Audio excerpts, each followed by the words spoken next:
Hiya, I'm Alice Feetham. I just want to say I'm really pleased to be here tonight interviewing Stephen. I've admired him for many, many years, and I feel really lucky to have worked with him and now call a mate. I play Bernie in Save Me, which aired early last year on Sky. She's a young girl, she's 21 when we meet her, and she is from Nottingham. She moves down to South London with her husband, Melon. She's very loyal, she's very strong-willed, and she's had quite a complex past up until the point that we meet her. Yeah. Very well described. Thank you. Right, we don't really know what we're doing, you know. Let's just get straight to the chase. Just having a little chat. Yeah, we're just going to have a little conversation, I think. I think that's what it was meant to be, wasn't it? And you should just happen to be listening in. So welcome. So let's see how we get on. So you grew up in Kirby, in Lancashire. Yeah, I did. I grew up in Kirby, just outside of the city centre. It's about 25 minutes from town. Just a really, really nice, lovely little area. Back then it was, anyway.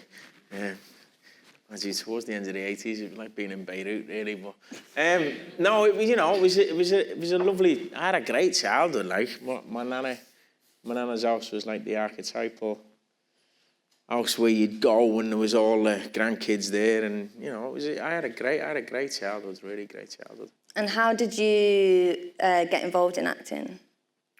It was a weird one, really. Because no one else had acted in the family at all. And I went to a school called Overdale, and we used to do little. It was brilliant because you do little like performances once every couple of months. You know what I mean? Each class. I mean, it was such a brilliant thing. Each class would do like a little improvisation or a little play, and then every couple of months you'd go round and we'd alternate, and then you'd have an assembly and you get up and you'd do like a little 10-minute thing before assembly. And I just remember really enjoying it and loving it. And then we came to do a school play when I was in the fourth year, when I was about 10. And we were doing a play called Treasure Island. And I auditioned for the part of Jim Hawkins. And I just loved it. I just loved messing about. I mean, I always used to do silly little voices and accents and all that in my nana's house anyways, you know what I mean?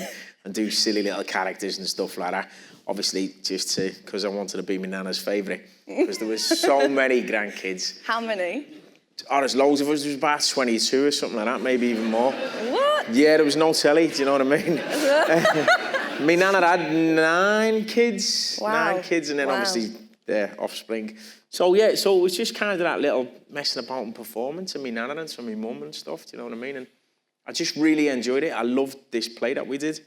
And there was a great actor, a great Liverpudlian actor called Drew Schofield, who came to watch the play because his nephew was in it. And after it, and Drew was dead famous because Drew was in a great show. If anyone's from up north, they'll know what I'm talking about, called Scully. And it was about a fella who had this fantasy of playing for Liverpool. And Drew lived across the road from my nana.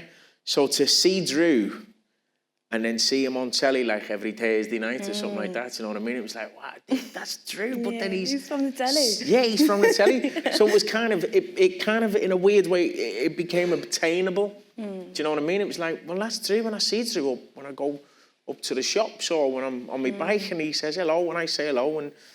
And he said to me, mum and dad, he said he thought I had some talent and maybe they should look at getting me to the Everyman Youth Theatre. And that's what we did. And then it kind of started from there. I think I joined the Everyman when I was about 14. So young as well. Yeah, it was about I was about 14. My mum and dad used to take me first. And then I used to get on the bus. And then get on the bus to go to Everyman. And are you still in contact with him? Did you stay in contact Drew, with him? I see Drew every now and again, yeah. Nice. There's little lads acting now as well, and he's brilliant. Little Bobby, yeah, he's a great little actor. So, yeah, I still see Drew, and if I'm really honest, I still kind of look for things that I could try and go, if I got a dad in that. Gee, please have a look. Because I'd love him to play my dad at some point, you know what I mean? He was the inspiration for me being an actor when I was very young. And so you went to drama school, and then your first few TV screen jobs, can you remember them? Can you remember how you felt and what they were? And yeah, you did Bill and Corrie Well, I did with the Everyman. What was great about the Everyman back then is we used to do productions over the summer. So all the summer holidays, you know what I mean? You'd do a devised piece and we'd rehearse all the way through the summer holidays, and then we'd have 3 or 4 nights on at the main stage at the end of summer, which meant all your friends and family and could come and watch. And we always packed it out, you know what I mean? It was brilliant. There was always a couple of 100 people there. So it was that kind of taking something from the very beginning and creating something together as a group, do you know what I mean? So that's where I really enjoyed. I loved acting, and I found that enthusiasm for it, and I loved it. And then it was that kind of next thing of I accidentally got an agent, you know what I mean? Because someone came to watch what we were doing, and she was a casting director. And then she said, I think you're decent. Do you want to come and audition for a thing called Children's Ward? Oh, yeah, okay. Yeah. So, so I went, yeah, all right, that sounds good. And then I got the part in Children's Ward. That was the first thing I ever got, which was a kind of, acting paid job. And they were like, well, have you got an agent? I was like, no. Did you know about them at that point? No, not really, no, because it was the first kind of time, you know what I mean? It was always it's one of them catch-22 situations, isn't it? Still today. Unfortunately for a lot of people, do you know what I mean? Whereas you need to be working to get a job, but you can't get a job unless you've got an agent, and you need an agent. It's one of them, do you know what I mean? So all of a sudden I was like, whew, and then I got an agent, and then that was the first. And I just remember, reading that script and stuff like that, and just thinking, oh, okay, I'm going to be filming that next week. Yeah, it was very exciting. I think I was about 15, 16. And then after that, I got all the little bits in, The Bill. Yeah. People remember The Bill. Yeah. But The Bill was great because it was it was kind of on-the-job training. It's like a part of your apprenticeship. Do you know what I mean? Doing little things and learning your craft. And yeah, you can learn a lot from drama school. Don't get me wrong. It's it has massive benefits. But in the same respect, you can learn much more when you're on the job working, as you well know, do you know what I mean? Just the amount of stuff I just thought that I just didn't know who anybody was. Why there were so many people around when you get onto the set and you're like, oh, God. And you got a fella with a big boob. They don't teach you that at drama school. No, they don't teach you none of that, you know what I mean? And you're like, wow. Yeah. So, you're like, well, what's he doing? Oh, well, he's the DOP. What's a DOP? What's a DOP? Director of photography. And hitting your marks. Yeah. And I didn't know what a wild track was. Yeah. So I was just nattering through wild tracks. Yeah. People are like, should we be doing a wild track? I was like, great, cool. What's that? Yeah, exactly. Cool. What am I doing? I'm just going to carry on talking. And the booms and all that. And you're like, excuse, are you going to stand there, mate? And he's like, right there. Yeah, and you're like, well, that's a bit close. That's a bit weird. Okay. You sure? All right, yeah, okay. Yeah. You don't do any of that when you go and work for Art Thou Romeo. Do you know what I mean? It's not that. No. So on the job training, is if you can get it when you do get it, is invaluable. And you used different accents at the beginning of your career. Yeah. With Gangs of New York, Snatch, and a few others. And do you think that's helped you to play a bigger range of parts, or not to be I'd like to think so. I'd really like to think so. There was a part of me at the very beginning. I mean, look, this is me. This is who I am. This is where I'm from, and that authenticity is beautiful. Do you know what I mean? And I'm very proud of where I come from. I'm very proud of my upbringing, and I'm very proud of what I hopefully represent for somebody from my generation and from my era and from where I'm from. Do you know what I mean? But then there was that kind of thing of, because unfortunately in this industry, not wanting to be typecast. Do you know what I mean? So even by changing my accent or learning to do different accents, that could then hopefully, possibly open doors for me and give me different opportunities. And especially, there was no kind of conscious decision for me of going, I want to make it, I want to make it in America, I want to do it. Because that was never my objective, if I'm honest, completely never my objective. I just loved watching, and I was brought up on fantastic drama in this country, the likes of Boys from the Black stuff and all them Play for Today's and stuff like that. And I used to watch that with my dad, and all really great drama, real, true, proper drama, kitchen sink drama, which I used to adore. And I always wanted to do that kind of work, hopefully, do you know what I mean? So when the America thing came about, that was it was a bit strange, if I'm honest. Do you know what I mean? It came on quickly though, wasn't it? Well, it was after Snatch. Snatch was a joy to do. That was a lot of fun. But even then, I went in and I blagged it that I was from London.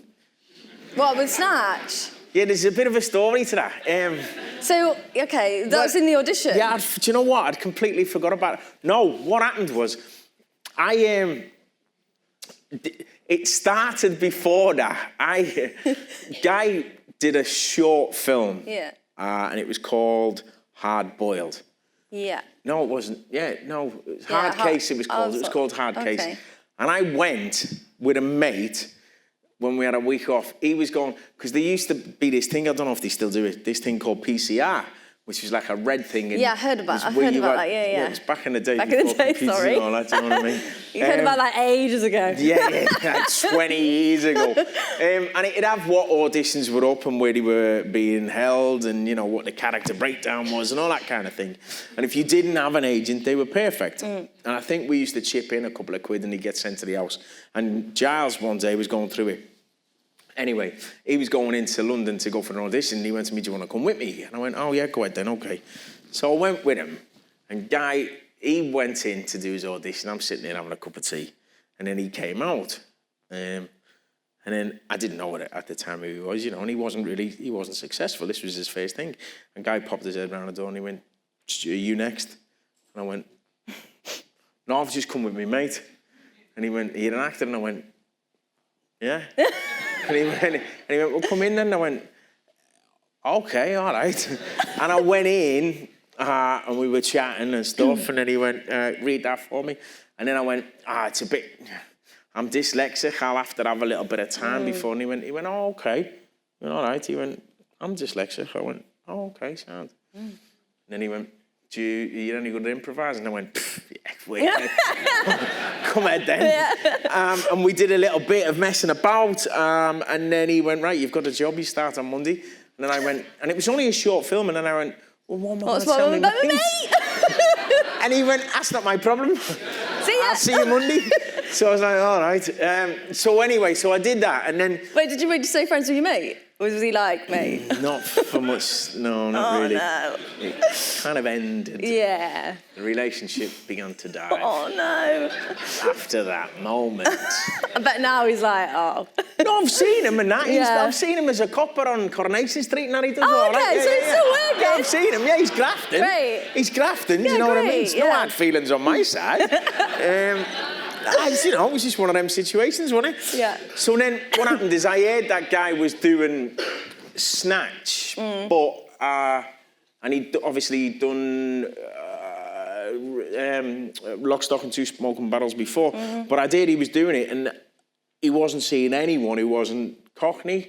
Okay. So I was like, and I asked my agent, I was saying, please, God, I had my agent, I was saying, please get me in, please get me in. It's like, no chance, no chance, no chance. But then apparently he was watching something for another actor. See, this is kind of how these little things happen back in, it's the element of luck, but do you make your own luck or what? But these are how these little things happened. He was looking at something I had a little part in, playing a scouse builder, and he was looking at this other lad to see if he wanted him for the role of Tommy. And I popped up. I think I got my ass out in it or something like that. I was going, yeah. And I popped up and he went, oh, him, I remember him. He's, he's sound, he was good. Him. Get him, I want to have a look at him. So, and also it was kind of weird because Jason was a mutual friend. Jason was a friend of we had a mutual friend. So he'd spoken to this mate and I'd said, oh, that'd be great. And But anyway, to cut a long story short, I walked in and pretended I was a Cockney. And he let me pretend I was a Cockney for about half an hour. And I'm like, yeah, no, sweet, that's all right. Do you know what I mean? And I'm doing all that, and I'm giving it all that, and I'm like, yeah, sure, yeah, no, mate, no. And he went, where are you from? And I went, I'm from Beckenham, South East London, because I lived in Beckenham, so I was comfortable with using that as my base. And then he went, no, you're not. And I went, and I remember going, yeah, I am. And he went, no, you're a Scouse. And he went, I've worked with you before. And I went, oh, fucking hell. Oh, yeah, I am. And he was like, that's all right, it was very good. And blah, blah, blah. Yeah, you did and all anyway, right. yeah, so then I happened to get the job. Okay. So it's just one of them little things, how, do you know what I mean? How them little weird spirals intertwine with This life. leads us on to a nice little clip from Snatch. So we're going to have a little look. Okay.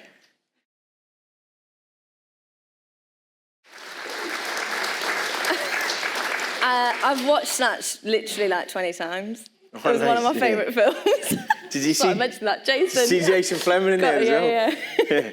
Some wig down in it. What's it like? Because that was, so next year's 20 years since Snatch was released. Wow. What's it like reflecting on your career since Snatch now? I don't know. It's kind of strange, really. Do you know what I mean? Do you think it was like a break for you? Possibly, yeah. In many respects, yeah. It kind of gave me that opportunity to show, well, to just be in a successful film. Do you know what I mean? To be a part of a successful film for the very first time was a major honour for me. And I suppose, yeah, it did actually. And this sounds really bad, but yeah, it opened loads of doors for me because that's when I got my agent. I was with a smaller agent who I did say couldn't get me in the door for this. And then, you know, thankfully with that's where I met Jane, who you'll know. Who's great, who I'm with now. Yeah, because I poached you. And so you helped me. After Nick found you, I took you to Jane and said, she's amazing, you should sign it. And she did. So I digress. But yeah, it did change my life. Do you know what I mean? It did dramatically and drastically changed my life and for the good, thankfully. Because then that's where I got Jane, and then it kind of gave me a much broader opportunities. I was able to go for many different things because of it. Yeah. And just looking at like scenes like that at the start of your career, like opposite Brad Pitt, and thinking about just generally all the work you've done, British drama, and then you've worked with Scorsese, and how have you dealt with nerves, and have you learned different things along the way to cope better with nerves, and do you still get nervous? Yeah, I got nervous. You saw it coming out here, do you know what I mean? It's a bit of a, okay. But whereas with respect with, working with the likes of Brad, it was just a joy, because I've always, I love what I do, and I've always tried to do the best that I can do, and always tried to be in that moment of whatever it is that you're creating. Do you know what I mean? And I think people see that, and you can see that in other people when they're there for the right reasons. Do you know what I mean? So yeah, it's always been an absolute joy, and I've just kind of tried to manage to be able to be myself no matter what. You know what I mean? Yeah, I think so. And so we're skipping ahead a little bit, but I was just thinking about how you improvised with Guy Ritchie when you were, and you continued to work like that with Shane Meadows in This Is England in a big way. Yeah. So did you know Shane before you did This Is England? Yeah, I knew of his work, of course, yeah. I knew of his work. And it was a mad one, because with that, what had happened was, again, it's one of these kind of things. Me brother came to stay with me in our little house where we live in Ibstock, in a little village. And he brought Total Film with him, I think. Or no, what's the other one? What's the other film magazine? Empire, he brought Empire, that was it. He brought Empire, thank you very much for that. He brought Empire with him, and there was and we were just looking through it, and there was a little bit about Shane making a film.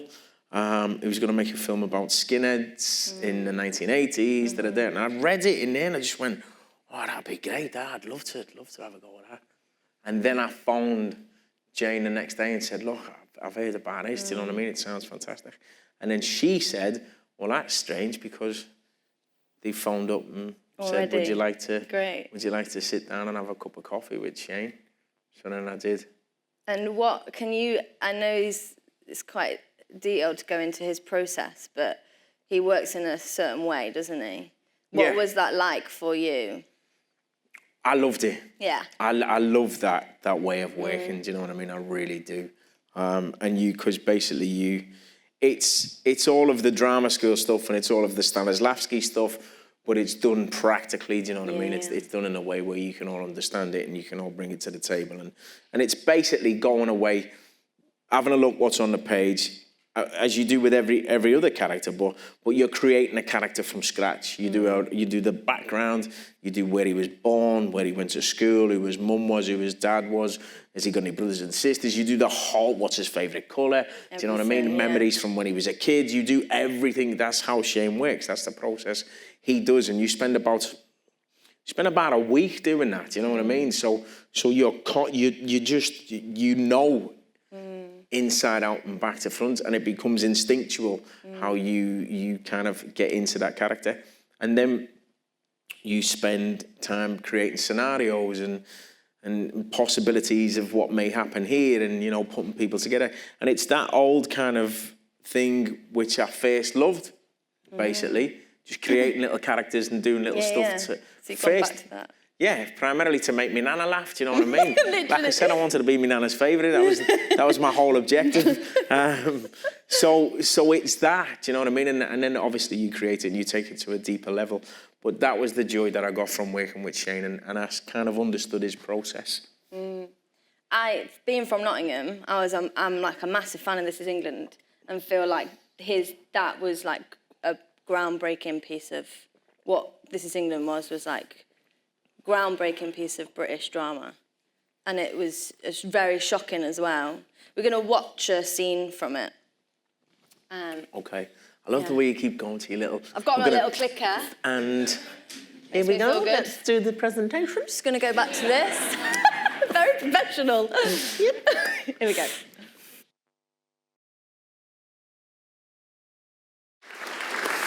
It's an intense scene, and brilliantly done, really, really truthful performances. And just, going on from that combo, and a few others characters you played, they would seem to had sort of like a darker side, and psychologically complex, and you, not being that at all, tap into it really truthfully. Is that something... how do you do that, and can you switch it off? Do you find it easy to switch it off and let it go at the end of a day's filming? Very good question. Thank you. Wow. I'd like to think those kind of people are so far removed from me. But for me personally, that's where, for one, with that character, I'm mixed race. My granddad was from Jamaica. And my nana was Swedish on my dad's side of the family. And they had a whole box of chocolates, do you know what I mean? They had 10 kids. And my granddad was a Jamaican immigrant, do you know what I mean? So for me to be using that language and talking those things, I'm not looking for any kind of thing. But as a kid, I was called that horrible word, you know what I mean? Which I'm not even going to say. As a kid, I was called that, and I was called like little monkey boy, and you know what I mean? I remember one particular thing being said to me, there's no black in the Union Jack, all you get back, do you know what I mean? I remember hearing that. So it was kind of... And I didn't want to tell Shane that I was mixed race at the beginning, because I thought if I tell him, he's not going to give me the part. Do you know what I mean? Did he find out when you were doing it? No. What had happened is we did a day's workshop, and he already had his key his other key characters in place. Not Tomo, but he had Vicky and Shimmy, and you know, I think that was it really. Maybe a couple more, and we did a day's workshop, and I because I really wanted this role. Do you know what I mean? I wanted this part. I went for it proper, and I give it to Shimmy. I give it to Shimmy proper with, you know, some of the language I used was kind of painful and raw, but it was authentic because I'd been on the other end of it. Me and my father, actually, me and my dad had been on the other end of it, and you know, my dad was kind of there was an incident that happened when I was a little kid. When I was about 11, and my dad, there was these three lads, these three fellas. We were walking home. I think I'd been to 40 training, and my dad picked me up, and we were walking home, and these three fellas started, you know, saying some horrific things. And my dad's a wonderful man. Do you know what I mean? He's a professional man. He's a head paediatric nurse now, and he's always been a paediatric nurse ever since I was a kid. He was a mechanic, but then he packed that in. And I'd never ever seen my dad be violent or use any form of aggression. And this particular incident happened with these three fellas, and he was saying some horrible things, and then he said some things about me. Do you know what I mean? And he's not a violent man at all. And I've just never seen him go, and he got pushed to his limits and his extremes, you know what I mean? He just cracked one of them so hard. And he's not a violent man, and I'll stress that, and I'll say that again, do you know what I mean? And that fella just hit the deck, and then me and him just ran. So I suppose what I did was, in a weird way, I kind of flipped it, do you know what I mean? Because I'd seen it, and I knew how it felt. And to play the truth of it, I wanted to see Shimmy. I wanted to see what I felt in him. You know, it sounds weird and warped, doesn't it, in many ways? But so I played it to that extreme. Yeah. And as soon as we'd finished doing them little bits, I just said, you know, I'm really sorry about it, mate. You know what I mean? That's not how... And I didn't want to give the game away and say anything. No. I said, that's not how I feel or how I think. And he was like, no, man, no. And he was kind of shook up because I really went for him in this other little section that we did. And then when I got home, I was telling Hannah how uncomfortable it was and how it felt so horrible doing it. And I told my dad, you know what I mean, how horrible it was. And I was like, I think I should tell Shane. And my dad was like, no, don't tell him. I was like, no, I really feel I should. And Hannah said, well, it's up to you, do you know what I mean? And then I phoned Shimmy to say to Shimmy, I'm mixed race, do you know what I mean? I'm really sorry. Because it played on my head. It was, do you know what I mean? It was quite a heavy thing we'd been through. And he went, you know what? I knew there was something. And I went, did you? And he went, yeah. And he went, I knew. I went, but the only thing is, he went, Shane. I went, no, the only thing is, I don't know whether to. He went, Shane, Stephen wants you. And I was like, I don't know whether to. No. And then Shane came on the phone. He went, hiya, mate. It was great today. And I was like, yeah, thank you. And then I told him. And Shane being Shane went, and there was this silence. And I thought, man, I've lost the job, haven't I?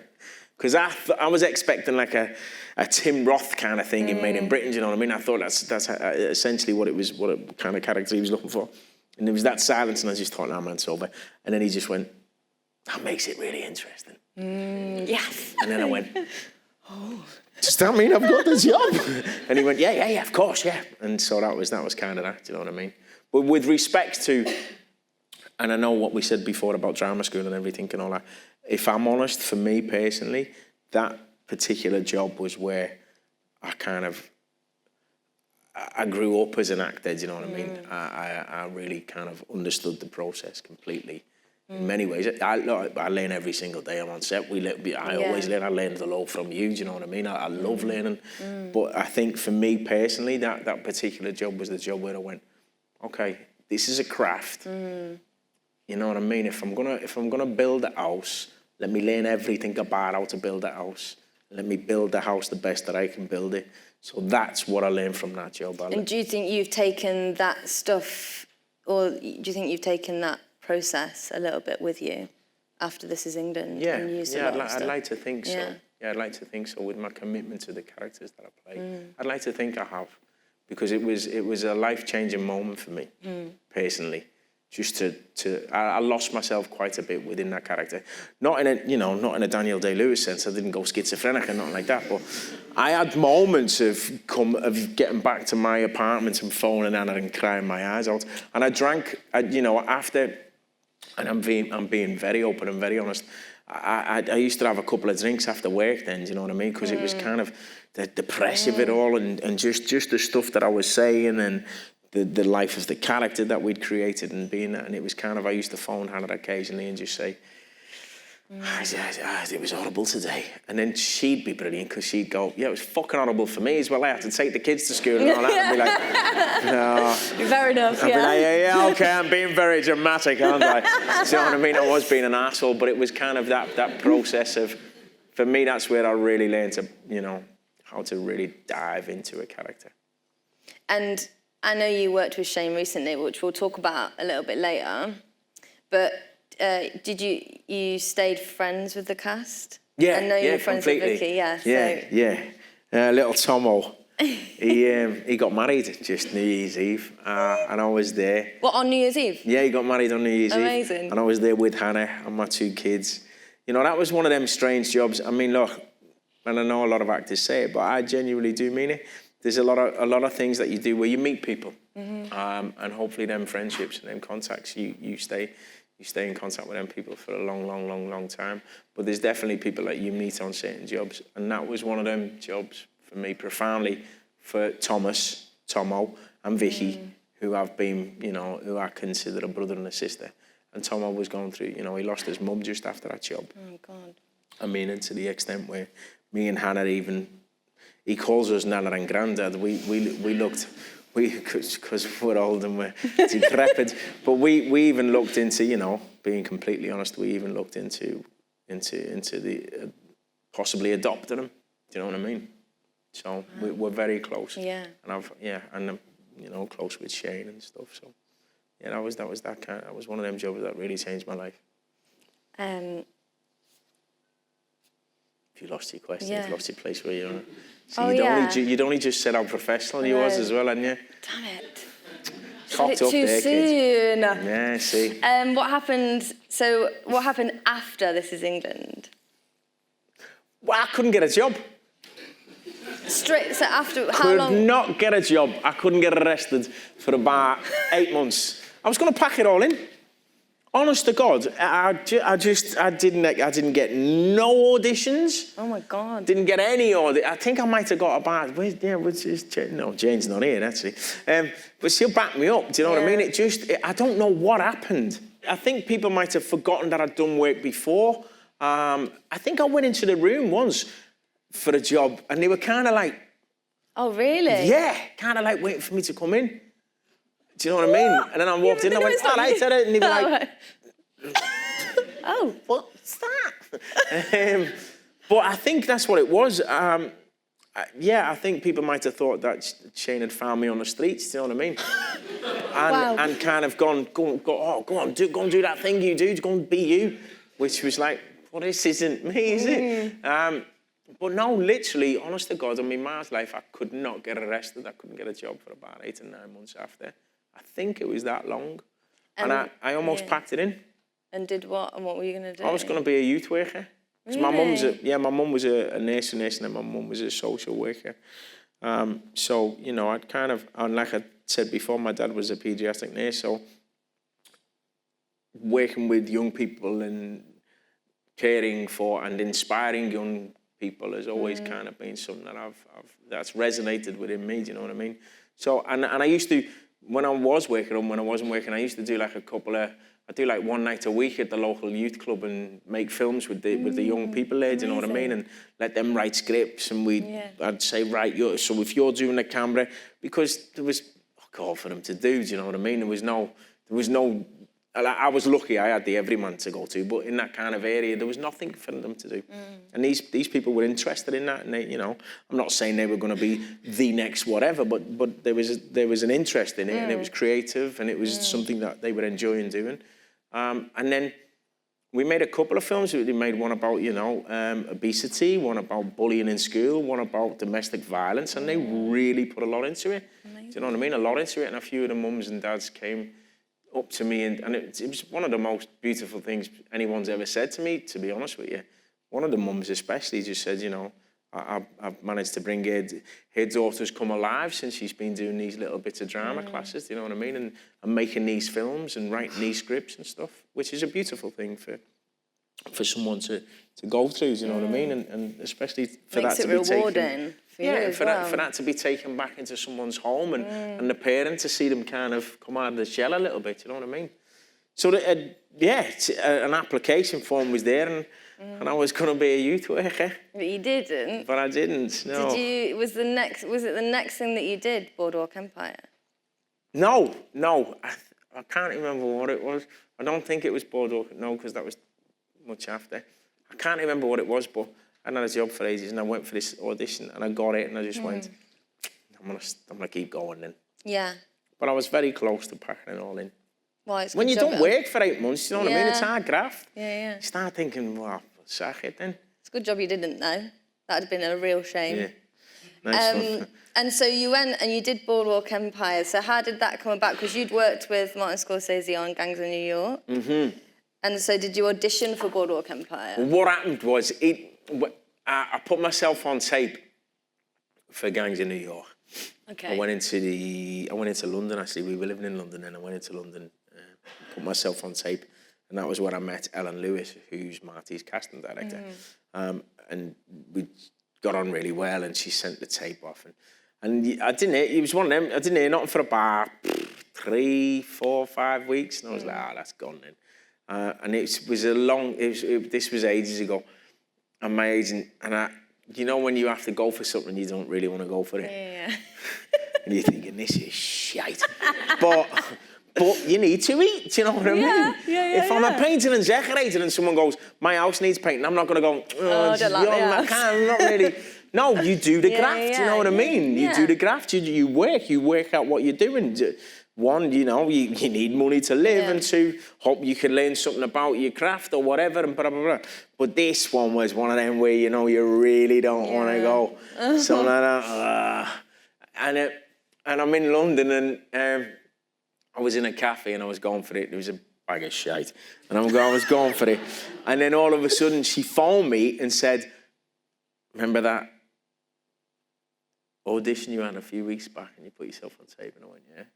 She went to Martin Scorsese thing. I went, yeah. She went, right, well, you've got a flight to Italy next week. And I was like, what are you fucking with it? And then I remember going at the end of it, does that mean I don't have to go for this audition? And she went, no, you don't have to go. Oh, great. And then I did that, and what an experience that was, you know what I mean? You said before about like working with people to get to work with the caliber of people that were on that job was unbelievable, you know what I mean? Really unbelievable. To be able to watch Daniel Day-Lewis do his thing and be this close, like, you know what I mean? It's like, oh, okay, wow. And just to be around and to be in that company was unbelievable for me.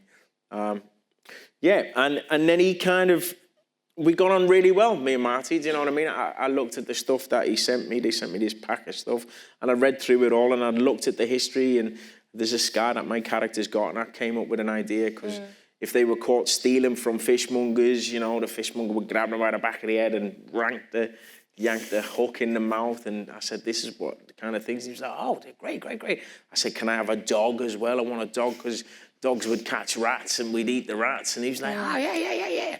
So I come up with this. I was like, and I did it, and he was like, hey, this Joe, this kid. He was like, yeah. So, and then that went on for, we were there for a while, do you know what I mean? It was beautiful. I mean, you know, what an opportunity for me and Hannah to live in Rome. It was amazing. Oh my God, amazing. We had a beautiful time.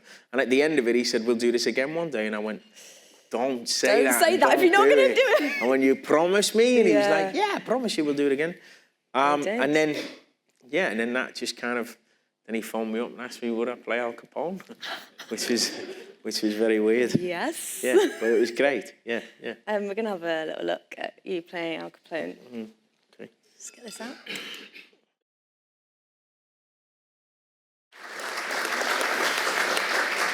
I loved watching you as Al Capone. Oh, it's just, it's so exciting. So much fun. You were doing that for like 5 years. Yeah. So have you got any memorable stories? Quite a lot. None that can be said in public. Okay. Yeah, okay. It was just that look for a young lad who grew up in Liverpool who always wanted to, be an actor and stuff like that, to be given the opportunity to play Al Capone was amazing. And I grabbed it with both hands and I had so much fun. Yeah, and again, I learned so much on that, you know what I mean? So much on that job. And we were going to talk about Little Boy Blue and Secret Agent, but I've just been told we don't really have much time left. Oh, okay. Have I been talking too much? No, Sorry. all amazing stuff. Sorry. So it's been great. But we'll have a little chat about Save Me. Yes. Which obviously happened, which aired last year. And so you'd known Lenny before that for like 20 years. I'd known Lenny from Snatch, yeah. I'd known Lenny from Snatch.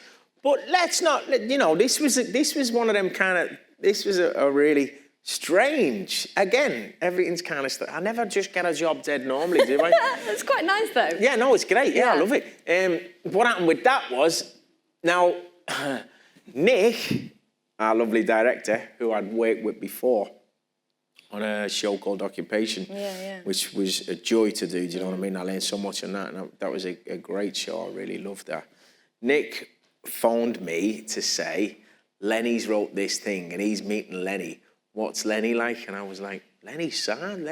You love Lenny, he's brilliant. And in my head, the actor and the ego goes, well, hang on, what's he wrote? What is it? Is there anything in it for me? And I was like, no, you love Lenny, he's great. And then kind of left it. And then Lenny phoned me a day after and went, hello. I was like, yeah, I'm good, yeah. He's like, I'm meeting Nick, what's he like? And I was like, lovely, he's great, you love him, you get on dead well, he's boss, he's super, what a great director. And what is it you're doing? It's like, this thing called Save Me, this guy. And I was like, okay, all right. Yeah, you still get on dead well anyway, yeah, all right, take care, Len, yeah, see you later. And we'd always, and I loved the drama. I saw Lenny, a thing called Storm Damage that he did a while back, which was fantastic. And so they met each other and whatever, and they were having their little first date and all that kind of stuff. And then, that's Nick's laugh. And then apparently they both kind of just, which is a beautiful thing for me to hear from them two, they both kind of went, any ideas for Melon? And they were like, and apparently they both went, Stephen? Yes! And then they both went, yeah. And then they phoned and asked me, and it was a joy, do you know what I mean? So it needed a decision, that's one of them jobs where, you don't, there's no wait, there's no question, it's an honour to be asked. I trust Nick implicitly, the same way as I trust Shane Meadows, do you know what I mean? I trust them two implicitly. If they asked me to jump off a cliff, I wouldn't say, what's the safety net? I'd say, am I running or am I walking? Do you know what I mean? I have that much, and that's truthful. Do you know, there's certain directors that in your life that you are fortunate to work with, and you have that relationship. So it was a no-brainer, and it was such a great role. Do you know what I mean? To read. So that was kind of such a great job, and I feel like a massive ensemble, even though obviously completely there's there's a load of them in. I'd say they're all here tonight. A load of them are over there. We're going to have a little look. So actually, this is a scene from the end of the second episode. Melon and Bernie have decided to do a little runner, and nobody can find them. Yeah, at your sister's. And we're at Bernie's sister's house, and Nellie wants some answers.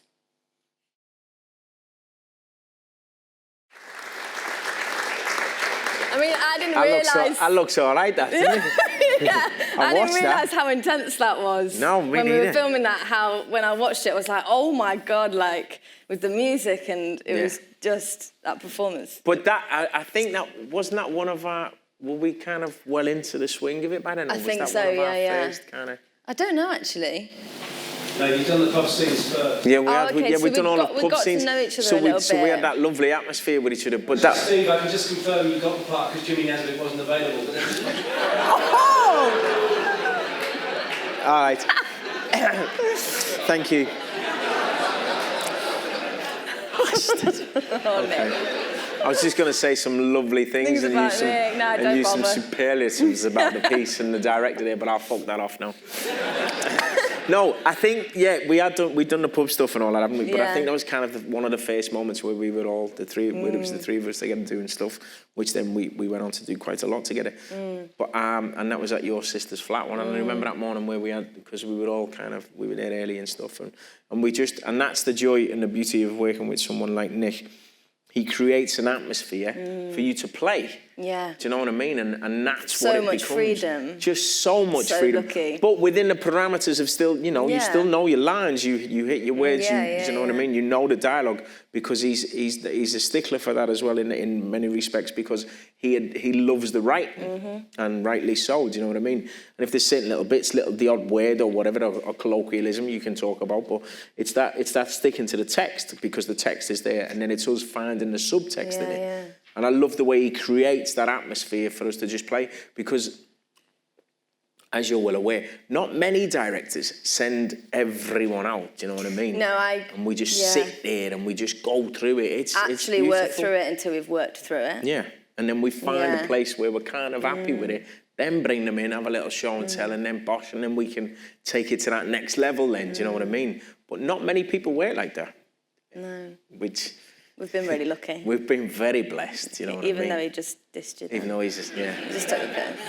Let that one slip. Even though I'll never work with him again. And we get to film it again. Yes.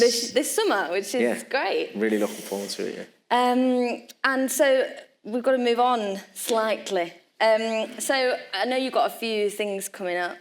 Yeah. And we spoke a little bit earlier about virtues that you did with Shane. Can you speak a little bit about your character? In the virtues. It was very intense, and it was very, very heavy to do, that one. And again, you know, I won't go into it because it's a big, long story how that one kind of came about as well. But that's a massive story how that one came about. Yeah, it's really a long story. We'll be here till about 10 o'clock. No, there's no way shorting it. No, you'll have to wait. But it's about a man, you know, who's suffering from an addiction, alcoholism. And he's trying to piece together his life, and he goes on this journey to find what happened to him as a kid and stuff like that. And he's, you know, there's this huge traumatic experience from his childhood that's kind of molded him and made him the way he is. So it was a really, as you can imagine with Shane, it was a really intense, very heavy piece to do. But hopefully it's not completely depressing. Do you know when is it coming out this year? I think so, yeah. Okay. Yeah. It's exciting. Yeah. We're gonna show a little clip from it.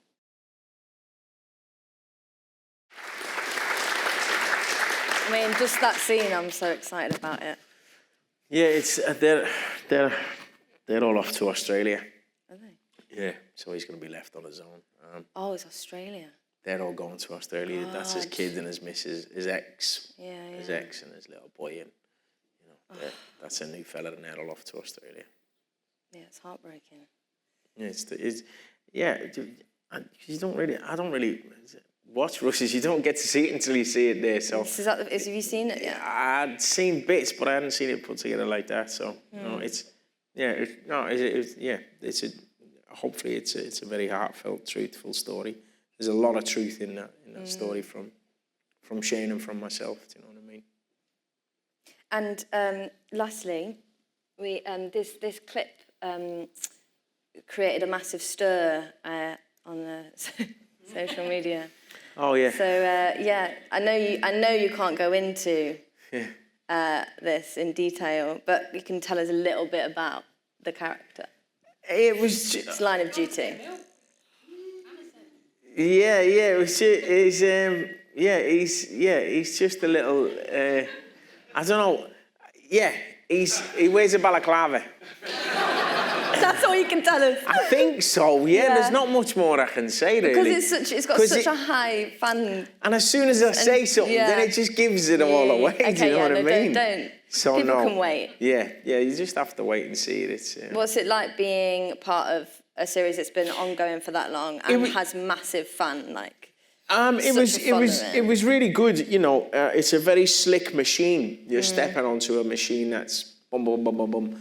But I'm lucky, I'm fortunate. I've been on one of those machines before, do you know what I mean?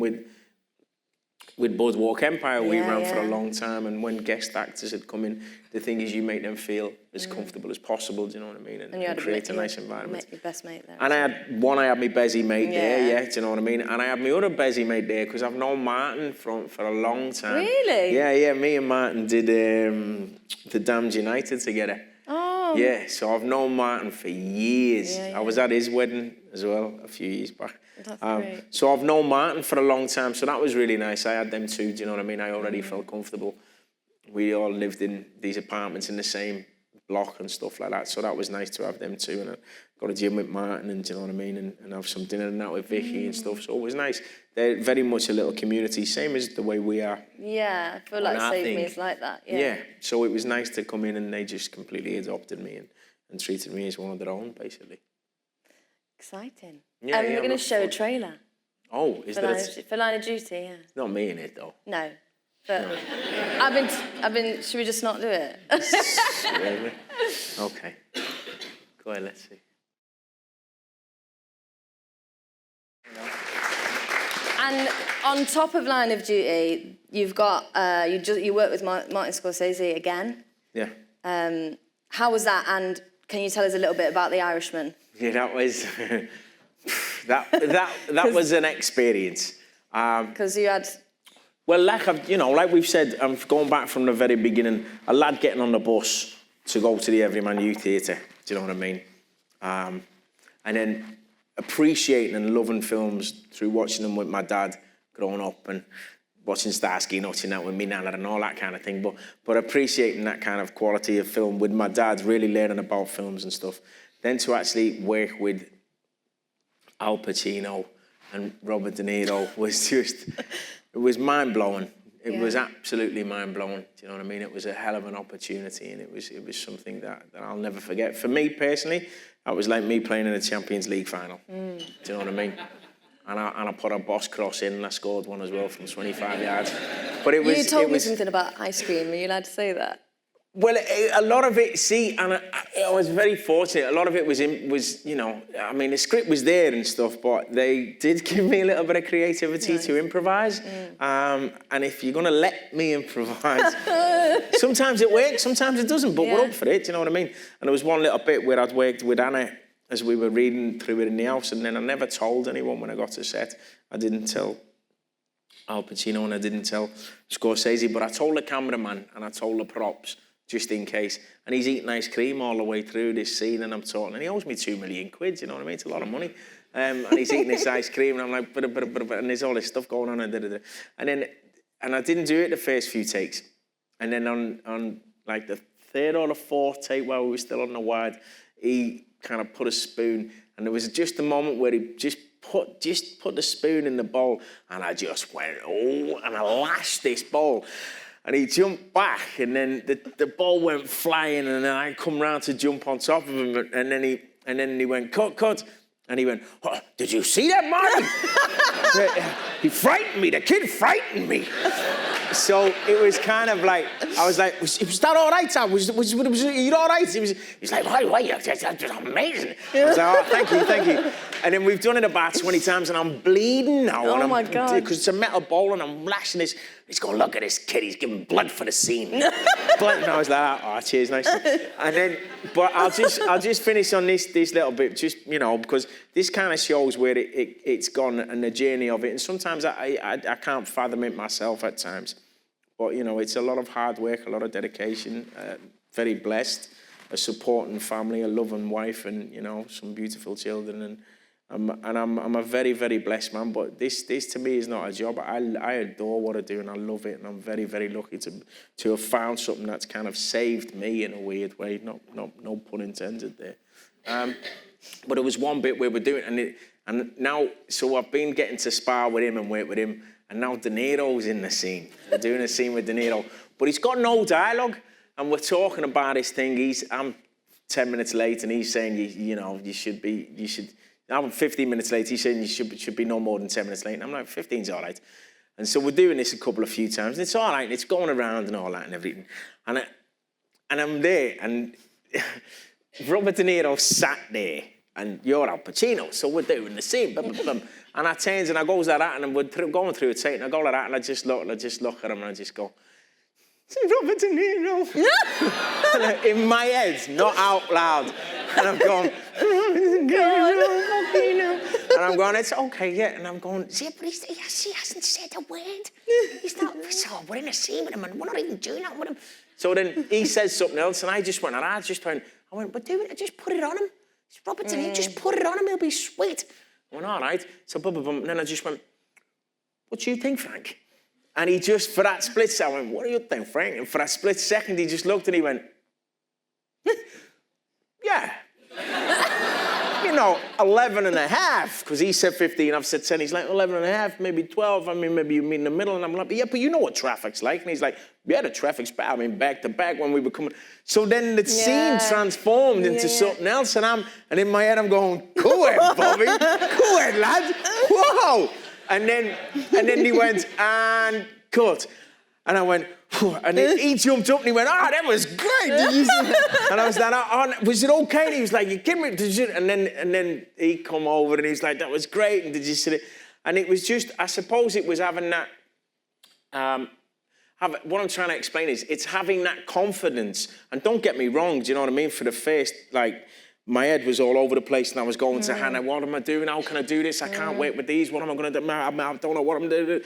She was like, "Look, you deserve to be there. You've earned the right to be there, so sit there and enjoy it." And I suppose that's what I'm trying to say with telling this story. It's not being egotistical in any way, shape or form. It's having that confidence in what you do and knowing the world of what you do and loving it so much that being allowed to create and always maintain that essence of yourself and being yourself. Do you know what I mean? And it was just, it was a magical little experience. But then them magical experiences with me and you in the kitchen when we were doing our scenes, do you know what I mean? When I came on set and I was working with you and Steve, and I was like, "Oh God, what am I doing?" But it's that being creative, isn't it? And it's that being, and that comes from the director. Yeah. Like the same with Nick, creating that platform for you to be able to play and feel really be creative, and express the character. Do you know what I mean? Yeah, so it was an absolute joy. Thank you. Thank you. It's been great. Nice one, mate. Nice one.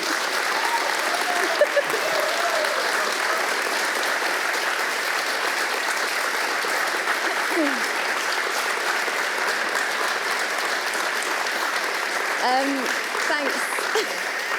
I think we've got some time now to take some questions from the audience, if anybody's got any questions.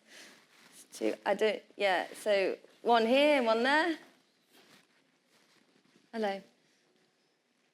Hello. Is The Last Ferry a figment of IMDb's imagination, or will it actually ever come out? Do you know?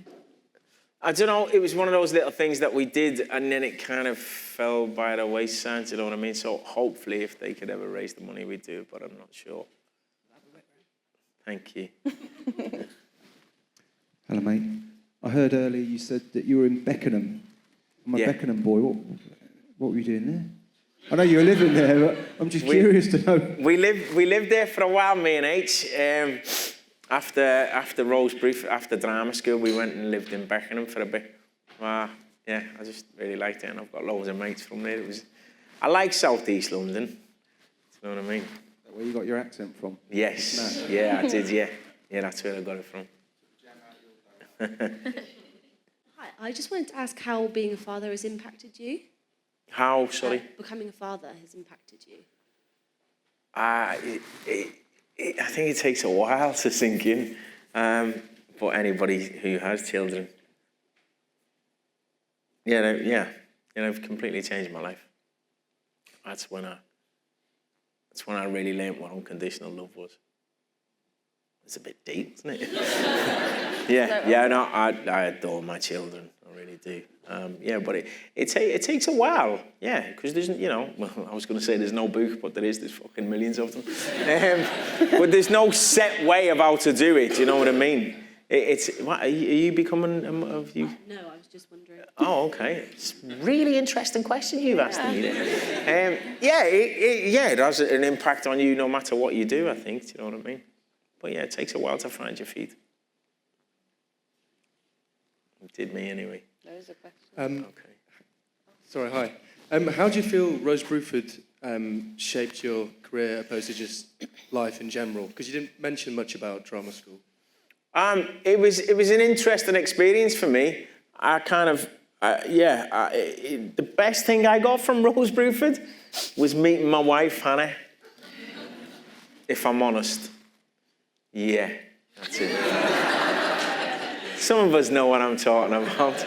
But yeah, that's the best thing that happened to me by going to drama school was meeting Hannah. Yeah. Drama schools are great. There's a lot to be learned in drama schools, but also now, these days, I don't know if it's a necessity, but it is a great experience. And especially now, let's be completely honest about it, if it's affordable for most people, do you know what I mean? Some people it's not. So expensive.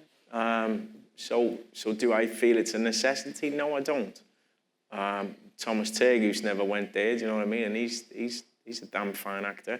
But it's. I would love everybody to be able to have the opportunity to go. Let's put it that way. If I didn't have a grant, I wouldn't have been able to go. So I was very lucky that I actually went for the time that I went. But yeah, it'd be nice if everybody could have the opportunity to go to drama school. Do you have any specific methods when it comes to approaching a character? Do you approach them differently, or do you kind of go the same way each time? Because essentially it's like an extension of yourself, I hear a lot of people say, but then again, like This Is England, there's a lot of characters that go so far beyond your usual self that, I guess, how do you find that? Well, it's that kind of, it's trying to identify as much as you can with certain elements of it, you know what I mean? But then, obviously, there's kind of things, I haven't killed anybody. So, but it's taking it as far as you can. And it's, for me as well, it's kind of, it's because it's all imagination, do you know what I mean? And it's just allowing us to go as far as we can with that. But I use different methods for me personally. I use a lot of emotional memory recall, do you know what I mean? For certain aspects, like if me and her are doing a scene, I'll think of an incident in my life, maybe, to just start me off. I don't know, maybe if it's a traumatic kind of thing. Personally, I'm giving secrets away, but you'll all have your own place. I might think of something like my nana for me, do you know what I mean? How close my nana was with me, and then immediately Stephen kind of gets a little bit upset. We're just on the fringe of it. But then I'll allow myself to go into what is really happening between two characters and the two people. And because I'm kind of slightly on that verge and in a little emotional unbalance anyway, then she will draw from me what I can give to her and what we can create in that scene at that moment in time. Do you know what I mean? Do you ever use like verbs or specific actions? Do you ever approach it like, this is what I'm going to do? Or do you usually... No. I don't think I should ever know what I'm going to do. Yeah. I think once you start working out what you're going to do, you bollocks. Do you know what I mean? Personally, that's just my opinion. Because I love, and that's one thing that's one of the many reasons I love working with Nick. Because that's the other thing. A director will create a platform where you don't know what you're going to do. And that's the beauty of it to me, I think. Do you know what I mean? Personally. Yeah, you can, you can dissect it, you can analyze it, you can intellectualize it, over-intellectualize it, but then it loses its true organic fucking reality, do you know what I mean? Yeah. Because we'll look at it and we'll go, okay, my action, my want, my means, why am I picking up this glass? I have to be picking up this glass because No, you're fucking just a bit dry, so you're going to pick the glass up. Is there a reason why you deny? You don't know, but it's that, do you know what I mean? It's not getting too intellectualized, not intellectualizing it too much. For me personally, I understand that as its process and that as its way, and I respect that, but it's not really for me. You talked about your process before This Is England, the character work that you did. Had you guys talked about the possibility of that series or that film continuing? Had you discussed where the character of Combo might go afterwards? No, never. Never, never at all. I thought it was just going to be the one-off film. And to be honest with you, at first I was very skeptical because I was like, well, how's it going to work? What, are you going to take it from the film and turn it into a telly series? I don't know about that, if I'm honest. Obviously, Shane and the lovely writer, Jack, they came up with them concepts and where the script was going to go and what was going to happen. And then obviously within that structure, we improvised. But for the character to have such a big journey in that first series, do you know what I mean, coming out of prison. And I was very, very lucky. And this is why I'm not saying this is it. This is the fucking key. Right, sorry for my language. Sorry for that. But this is the key about drama school and what have you. Yeah, if you can go, it's brilliant and you can learn lots of things. Shane set me an exercise where he took all my money off me, dressed me up. He told me to grow my beard as much as I could for like a week. Took all my money off me, dressed me up into the clothes of what we were going to see the character as when he first come, put the tattoos on my face that he'd got when he was in prison. So we created this life. We spent a couple of days creating this life. And then he dropped me off in the middle of Sheffield. Now I was slightly recognisable, do you know what I mean? I've got one of them kippers. People always think they work with me or something, or they know me off a building site. But it's one of them, so I'm slightly recognisable, but not overly recognisable. But that moment, I knew what it was like to feel invisible. And I could never get that from 3 years of drama school. But I got it from me being on the streets. I'm not saying you should try and do this. I'm just saying, it was me being on the streets in Sheffield with people walking past me. And I managed to find the underbelly of that world in there. And I ended up going into a little cafe and sitting with a load of fellas and some women and having a cup of tea with them. Then I found myself in a pub and they were saying, you can stay with us tonight. And these were all people that were living on the streets. And all of a sudden, and then Stephen's going, oh shit, fuck, we are really in this here. How do we get it? Well, okay, let's just keep going with it. But it was dangerous. Do you know what I mean? And it was proper scary. Now that was an experience I had as me, as Stephen, that I would never get that experience anywhere else. I would never have that opportunity. And there was certain things that we did in drama school that really resonated with me. We did that once. We took ourselves out in Lewisham as the characters, do you know what I mean? And that was brilliant. I loved it. I really did love that. But that experience that I had, that was second to none. That. And no one will, I've told you now, but me being there, it was just like, wow. And people walking past me, do you know what I mean? Just completely ignoring me. I felt worthless. And that was the objective of the exercise. Yeah, it was amazing. A question I have, can I have two? Is there anybody that you haven't worked with yet that you really want to work? Because if you're working with Robert De Niro and I'm like, is there anyone else on your list that you want to work with? Like, pretty. There's loads of people I'd love to work with. Sam Rockwell. Yeah, there's loads of people I'd love to work with. You know what I mean? There's loads of people who we haven't seen who I can't wait to work with.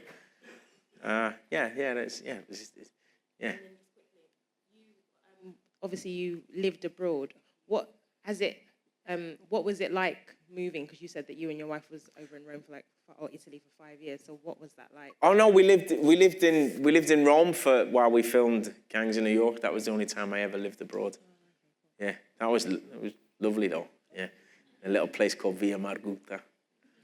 Yeah. Hello. Is this working? Oh, it is working. Oh, I tell you. Okay. Good evening. Hello. No intellectual drama terminology stuff because it's too much. I went drama school as well, did a master's. But first and foremost, it's good to see you today. Thank you. My name is Variety, and I'm a stand-up comic and actress and writer, all the way from South London as well. Lovely. So my question is really, I want to go nostalgic now as a 90s baby. If Brookside ever came back on Channel 4, good old Brookie, who or what would you play if you got the chance to choose? Thank you. Great question. Well, I suppose I'd have to be Terry's cousin or something like that, wouldn't I? Because, I'd be Terry's cousin, probably, I should imagine. I'd love to Imagine be you were with... Sinbad's like cousin or Mikey's long-lost brother or something. Sinbad's, yes, maybe Sinbad's illegitimate bastard child, yeah. That's good. Should we start writing it? Please do. Should we just do a little spin-off? Yes, please. Okay. It's called Backside. That's going to be my spin-off. Based in Brixton, because Liverpool's a bit too far. Yeah. All right. Lovely. Thank you. It's brilliant. Yeah. I don't know what you're supposed to do to press this. Oh, can you hear me? Good evening. I'm just wondering, Stephen, there's been a bit of controversy recently about working class actors versus the Oxbridge Etonite. Do you have any views on that? No. Okay, thank you. Everyone's got to make a living. My question is for Alice. How did you approach the character of Bernie in Save Me? Nice. Good question. How did I approach it? I mean, I auditioned for Bernie, and as soon as I read the script, there's a lot of it's in Lenny's writing. Lenny writes sort of the way that people speak. So in terms of a lot of it was there for me. In fact, I already kind of connected with Bernie in some way, and I can't actually articulate how or what it was, but I kind of already clicked with her. And then I met the director, who's amazing, Nick, and started playing and stuff in the audition. And then after that, we had a rehearsal, me and Stephen, but I kind of, the way I did it is I read as much as the writing. There was only 3 episodes at that time, so I read as much as I could about her, and like found the facts. And then the way I did it is I went away and figured out how she got to where she is now, and where Melon had fitted in, and then we discussed that together with the director, and then. I didn't really do a load more work. It was more about me trying to understand her as a person rather than doing a load of work on the script and intellectualising it. Because really, with the way we worked on Save Me, we played off each other, and obviously I was really lucky to work with actors who were challenging me all the time. And so, I don't know, does that answer your question? Yeah, that was great. Yeah. Yeah. Lovely. That's it for this evening. Thank you, everybody, for coming. Sorry, guys. Sorry, He was waiting for ages there. Let him just ask it. That fella in the denim shirt. Just let him ask that question there. Mike. He did have his hand up for ages. I was just Best be good now, lads. Well, I know. We could all be home here, do you know what I mean? What is it? Atticus, Taboo. You've talked about how you've connected with certain characters. Yes. I just wonder how you got there with Atticus and Taboo, because I thought it was a great series. I did a bit of research about people at the time and stuff like that, and especially because what we kind of went for was Atticus was a travelled man, do you know what I mean? So it was kind of like a merchant navy sailor, do you know what I mean? And then for me as well, you know, because like I said, it's all imagination. You sprinkle it with whatever you need to get you there. But for me, I just thought, what would have happened if the Artful Dodger would have grown up? And that's how I got into that role, if I'm honest with you. Do you know what I mean? Yeah, that was it, really. Thank you. Yeah. Thank you so much. I don't know. Oh, you go. Other Alice. Because I didn't know whether that was meant to be me, but you'd be great if you could do that. Let's make it a part big enough. I don't know which